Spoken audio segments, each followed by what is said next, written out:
Hey, folks, Basement Tapes 189, that 70s card show. John Keating here. In the worlds of Avril Lavigne, why did you have to go and make things so complicated? 1969 tops,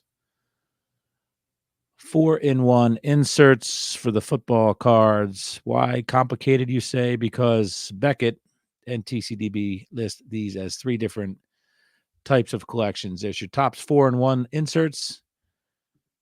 There is your tops 4-in-1 singles, and there is your tops mini albums inserts football. So let's see here. It says I have six of the oops, screwed that up. Got six of the 4-in-1s, and basically what they are is four cards in one, obviously. And then as we go along here, we learn that they also list them as individuals. So I have the singles as well, the 4-in-1 singles, which essentially are the 4-in-1s that are all ripped up because there's perforation and we can't keep our hands off the perforation. It says I have 263 of those, which I imagine is pretty close, actually 262, which is pretty close to a full set. And then we also have the mini albums, which are the albums that these things are glued into. And I believe it's gluing and not just licking and adhering them. I've got 9 of those. So I've got 9 of those albums. Let's get to Beckett OPG. Says there are 66 of the 4-in-1s, $6.30 average value, $415.50. Total value is set of these between $150 and $300. If you were a freak, you would collect all of these individually and then all of these together, which would be crazy. The 69 4-in-1 set contains 66 cards, each measuring the standard size, with each card having 4 small 1 by 1.5-inch cardboard stamps on the front. Cards 27 and 28 are the same, except for colors. The cards were issued as inserts to the 1969 Topps regular football card set. The cards are unnumbered, but have been numbered in the checklist below for convenience in alphabetical order by the player in the northwest quadrant of the card. So that's top left, folks. Why could you not just say top left? Prices below are for complete sets. Individual stamps are not priced. An album exists to house the stamps in these cards. See 1969 Topps mini albums. It is interesting to note that not all the players appearing in the set also appear in the 1969 Topps regular issue set, especially since there are almost the same number of players in each set. So that is interesting. Almost the same amount of cards, yet different players. Jack Kemp is included in this set, but not in the regular 1969 Topps set. Brian Piccolo also appears in his only Topps appearance other than the 1969 Topps regular issue set. There are 19 players in this set who do not appear in the regular 1969 Topps set. They are marked by asterisks in the list below. All right, moving over to the singles. It says no description available, but this is 262 cards individually torn to bits by the grubby little fingers of card collectors. No prices are given in Beckett OPG as far as the value. Again, I think I have all of them. So let's get to the mini albums. The 1969 Topps mini album team, the mini card team albums, is a set of 26 small 2.5 by 3.5-inch booklets, which were issued in conjunction with the 1969 4-in-1 inserts. Each of these booklets has 8 pages and a game action photo on the front. Many of the cover photos were from games from the early 1960s. We've included the players' names when known. The picture of each player is contained in the album, over which the stamps from the 4-in-1 inserts would be pasted. So these are pasting, not licking. In order to be mint, the album must have no stamps pasted in it. The booklets are printed in blue and black ink on thick white paper and are numbered on the last page of the album.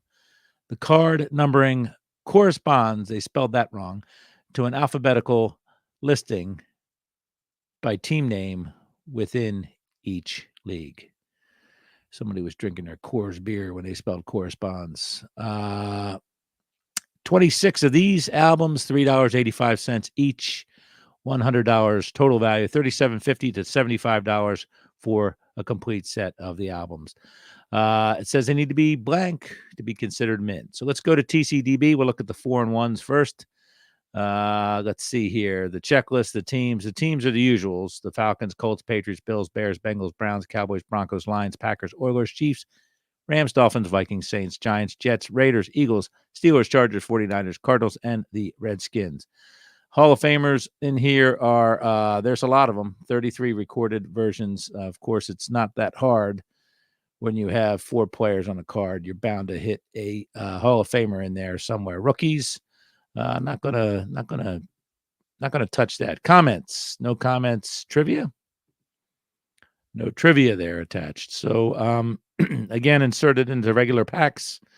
Here's what they look like, the 4-in-1s. They have some dead weight to them. So when you separate the perforations, you will have some you'll have some extras. And I think I actually have a couple of these extras, which is kind of funny.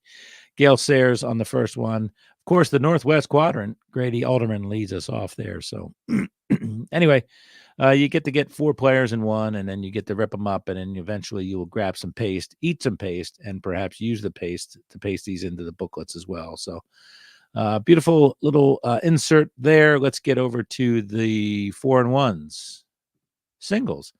So same deal, folks, as the previous. No comments, of course, and probably no trivia either.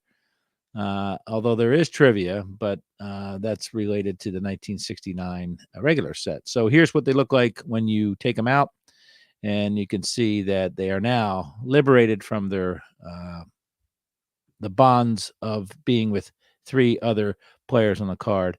Whether you're Northwest, whether you're Northeast, whether you're Southwest or Southeast, now you are your own person. You're your own man, as they say. Let's get over to the booklets because we haven't seen the mini albums yet.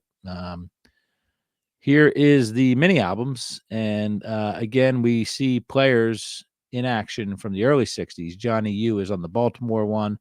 The Falcons, suffering from lack of early 1960s photos, have just used a generic photo on their card. Heck, it might even be a college photo. The Bears are running around there. The Browns are running around. Look like they're tackling a Rams player.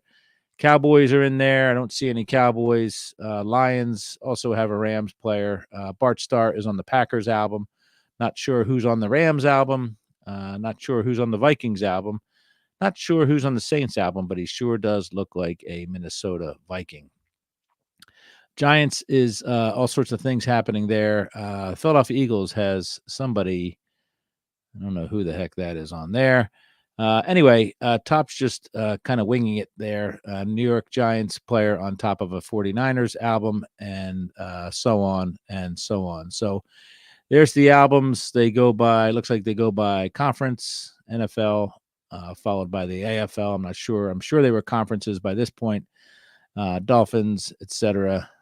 You know, maybe I lied to you folks because it looks like they are still separate leagues because the Pittsburgh Steelers are not in here. The Cleveland Browns are not in there with the rest of the AFL teams. So anyway, separate but equal. Nice logo on the back. You can see the interior here of the albums where you're supposed to paste the players. So lots of black ink used, lots of blue ink used, the cyan ink. The magenta and the yellow apparently had this run of this print run off. So that's that. That's your 1969. Wow. Tops 4-in-1s, 4-in-1 singles, the Tops mini albums. Baseball would be a little bit more. Baseball, we have 69 coming up as well, but it's a little bit more streamlined. And it's interesting to me the fact that baseball was released in a more cohesive manner for the 69 Tops baseball, and then further down in 69 football later in the year, it kind of all got boogered up here.